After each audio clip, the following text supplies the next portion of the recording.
Buenos días para todos, buenos días honorables senadores aquí presentes, a la mesa directiva, al viceministro de Hacienda y al director de Impuestos de Aduanas y Impuestos Nacionales y Aduanas, DIAN.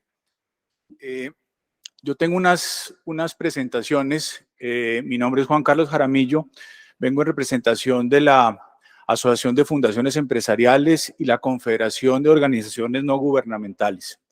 Quisiera en estos minutos que tenemos unirme en muy buena medida a las palabras de mi antecesor, pero también, siguiente por favor, en una primera parte, explicarles un poco el contexto de las entidades sin ánimo de lucro.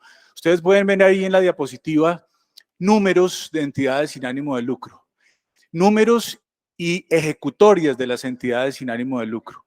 Ejecutorias en temas de salud, en temas de educación, en temas de cultura, en temas de tecnología. Y básicamente eso lo que nos muestra es una heterogeneidad del sector no lucrativo. Aquí convivimos con esa heterogeneidad que lleva asimismo a una heterogeneidad en el tema legal, en el tema de registro, en el tema de control, inspección y vigilancia. En el tema tributario, no todas las entidades sin ánimo de lucro participan de un mismo régimen tributario. Hay entidades sin ánimo de lucro no contribuyentes, hay entidades sin ánimo de lucro contribuyentes del régimen tributario especial. Entonces, este número lo que está mostrando es, habida cuenta de una información tomada de la SECON, de la Confederación, 208.230 entidades sin ánimo de lucro que se han identificado y que tienen un relacionamiento importante con la Confederación. Quisiera en la siguiente diapositiva, por favor, explicarles o comentarles que de esas 280.230, la siguiente, por favor, de esas 208.230, hay 68.297 entidades sin ánimo de lucro que nos interesan en el sector, porque es el sector que aglutina corporaciones, asociaciones, fundaciones, etcétera, etcétera, en distintos campos y con distintos niveles de ejecutoria en actividades meritorias estimuladas fiscalmente. En ese sentido, de esas 68.297 entidades sin ánimo de lucro, hay 270 entidades sin ánimo de lucro que tienen estrecha relación con la Asociación de Fundaciones Empresariales y con la Confederación de Organizaciones No Gubernamentales. Son 270 entidades sin ánimo de lucro que han estado dispuestas, no obstante la avalancha normativa tributaria para el sector desde la ley 1819 del 2016, que han estado dispuestas a rendir cuentas, que han estado dispuestas a mostrar visiblemente sus ejecutorias a través de la Confederación y a través de la Asociación de Fundaciones Empresariales.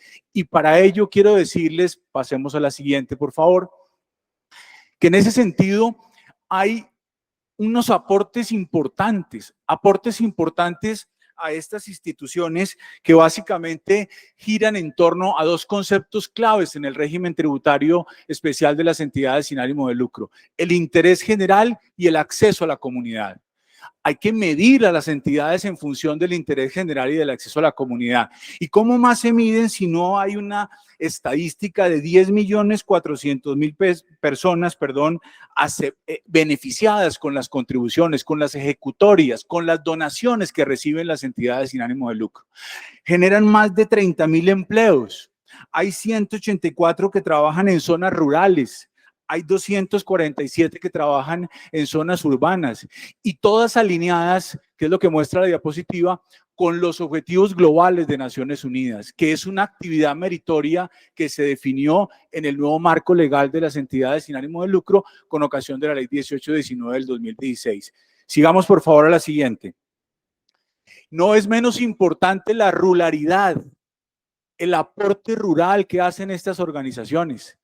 Organizaciones que de alguna manera están beneficiando 5.922.000 de población atendida, de personas de población atendida, 132 en educación rural, 178 en desarrollo rural, 20.074 con un contrato laboral, 6.982 con un contrato de prestación de servicios.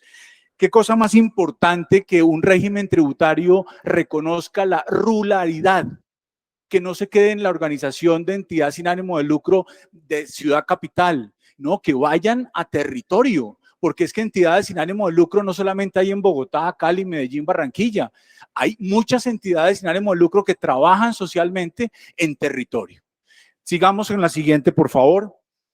Esta diapositiva muestra un tema importante de lo que representan las donaciones frente a los ingresos recibidos. Un 25% de los ingresos de las fundaciones provienen de donaciones. Un 75% de ingresos provienen de las donaciones en el caso de fundaciones empresariales y otro porcentaje también del 24% en fundaciones familiares. Pero quizás son cifras que se muestran, pero que no distan de la realidad. Hay muchas entidades sin ánimo de lucro en Colombia que de lo único que viven es de donaciones.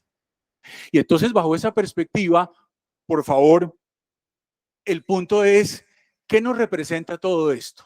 Pasemos a la siguiente diapositiva, por favor. Nosotros hemos identificado básicamente unos planteamientos fundamentales que nos ayudan a la proposición que hacemos. Primero, las entidades sin ánimo de lucro no son entidades con ánimo de pérdida.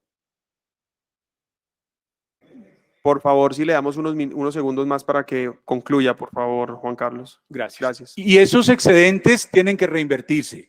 Lo segundo, no obedece a la generalidad que las entidades sin ánimo de lucro sean evasoras de impuestos. Por el contrario, ya existen controles. Y entonces, si existen controles, ¿por qué un control más? ¿Por qué un control más? ¿Por qué un límite más? ¿Por qué un artículo 259-1 pretende imponer unas normas en donde el donante, si incurre en esos beneficios, tiene que calcular un valor a cargo adicional? ¿Por donar a entidades sin ánimo de lucro? Eso es lo que está previendo el artículo 251-1 del Estatuto Tributario. Por eso es que nosotros en nuestra proposición estamos solicitando de los honorables congresistas, de la mesa directiva, que nos atiendan ese llamado. Hay que revisar por qué el artículo 257 está incluido dentro de ese artículo 251 59-1. ¿Por qué el artículo 256 sí se excluye? Cuando el artículo 256 trata donaciones a universidades para financiar becas y créditos en estratos 1, 2 y 3. Si las universidades también son del régimen tributario especial, y por qué una fundación que no es universidad va a negarse o va a afectarse en la recepción de esa donación.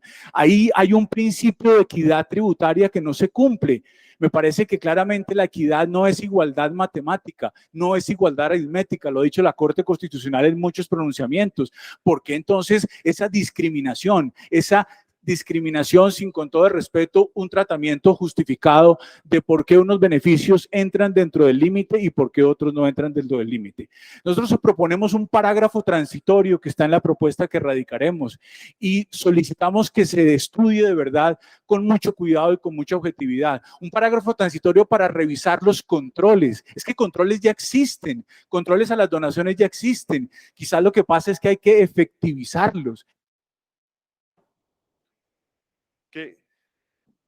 Bueno, tiene 15 segundos para cerrar la idea, pero por favor, porque todavía queda mucha gente y ya pasó el tiempo. Hemos encontrado 3 medidas fundamentales. Insinuación de donaciones, ¿por qué no incorporarlas al régimen como requisito de donaciones? Hemos encontrado una segunda medida, la posibilidad de que las donaciones sean objeto de acción rescisoria cuando el donante entrega los recursos y la entidad no hace lo que evidentemente debe hacer con las donaciones recibidas. Y una tercera, explorar la posibilidad, como pasa en Chile, como pasa en Perú, del registro tributario de las entidades donatarias que pueden ser receptoras de donaciones. Muchísimas gracias y disculpen.